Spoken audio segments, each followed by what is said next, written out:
నమస్కారం. సంపద సృష్టికి అసలైన రహస్యమేంటో తెలుసుకోవాలనుందా? బెంజమిన్ గ్రాహం, వారెన్ బఫెట్ లాంటి దిగ్గజాలు మార్కెట్లో ఎలా గెలిచారో, బ్రూస్ గ్రీన్వాల్డ్ దానికి ఎలాంటి ఆధునిక లెక్కలు జోడించారో ఈ వివరణలో మనం చాలా డీటెయిల్డ్గా చూద్దాం. రండి, ఏమాత్రం ఆలస్యం చేయకుండా అసలు విషయంలోకి వెళ్ళిపోదాం.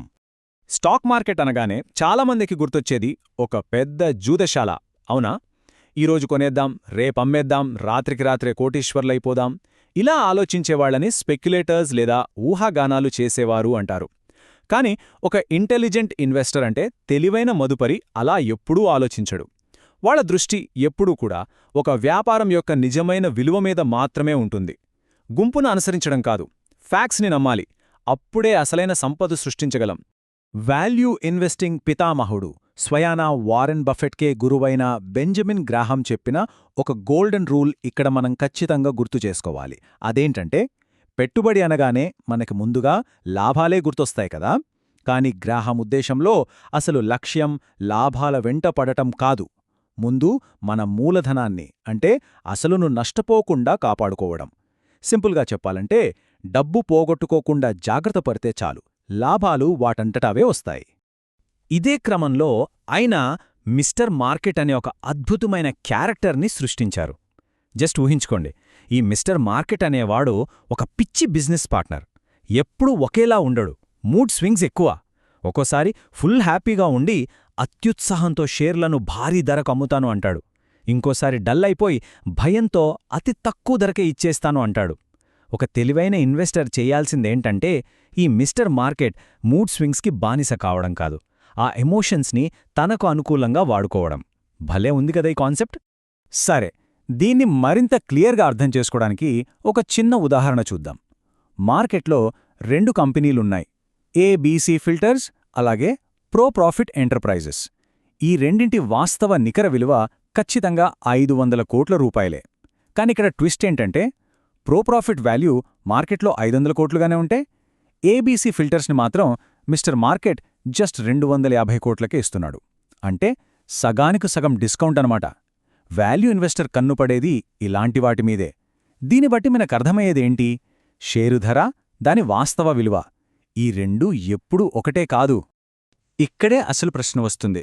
ఒక కంపెనీ యొక్క వాస్తవ విలువ లేదా ఇంట్రిన్సిక్ వాల్యూని పక్కాగా ఎలా లెక్కించాలి?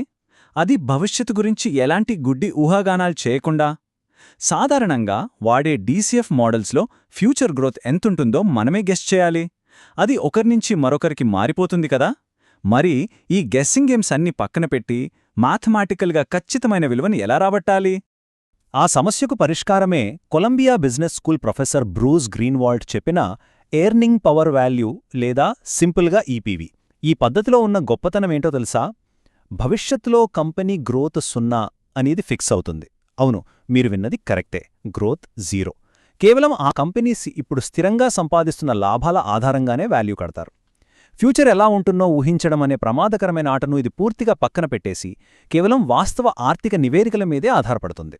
మరి ఈ ఎర్నింగ్ పవర్ వాల్యూని ఎలా క్యాలిక్యులేట్ చేయాలో చూద్దామా? దీనికి చాలా సింపుల్ అండ్ లాజికల్ స్టెప్స్ ఉన్నాయి. ఫస్ట్ స్టెప్, గత 5 ఏళ్ల ఆపరేటింగ్ ప్రాఫిట్ మార్జిన్ యావరేజ్ తీసుకోవాలి.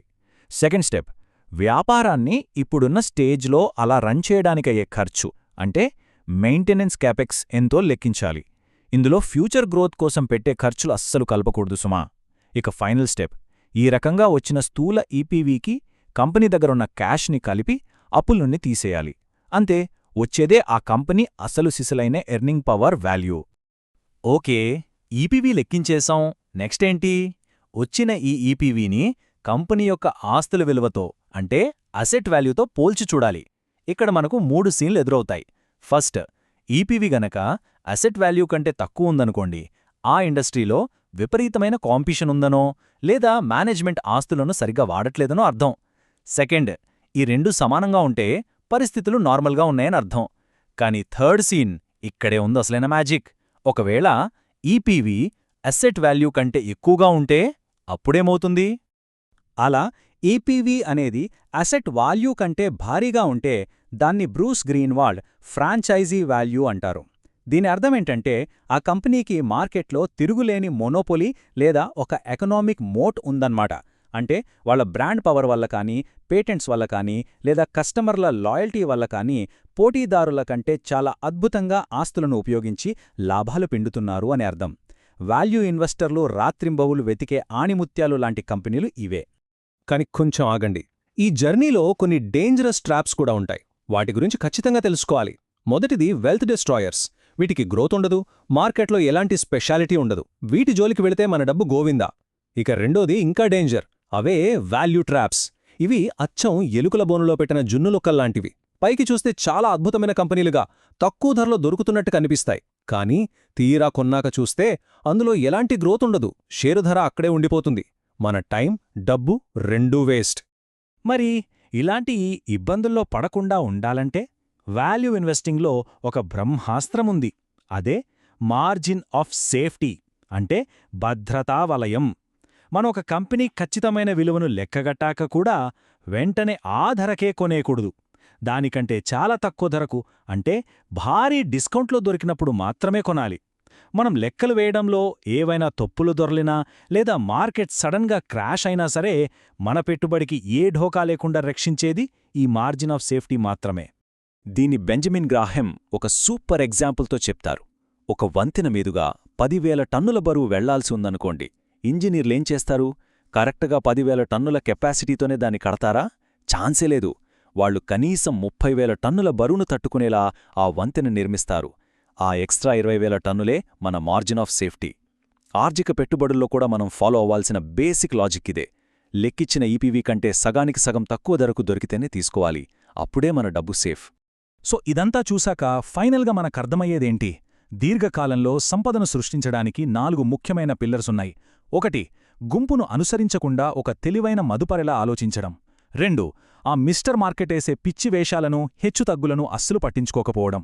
3. గాలిలో లెక్కలు వేయకుండా ఈపీవీ పద్ధతి వాడి వాస్తవ విలువను కనుక్కోవడం. 4. ఎంత గొప్ప కంపెనీ అయినా సరే సరైన మార్జిన్ ఆఫ్ సేఫ్టీ ఉంటేనే కొనడం. గ్రాహం ఫిలాసఫీకి గ్రీన్వాల్డ్ మ్యాథమెటిక్స్ యాడైతే వచ్చే మ్యాజిక్కే ఈ వాల్యూ ఇన్వెస్టింగ్. ముగించే ముందు ఒక్క నిమిషం ఆలోచించండి.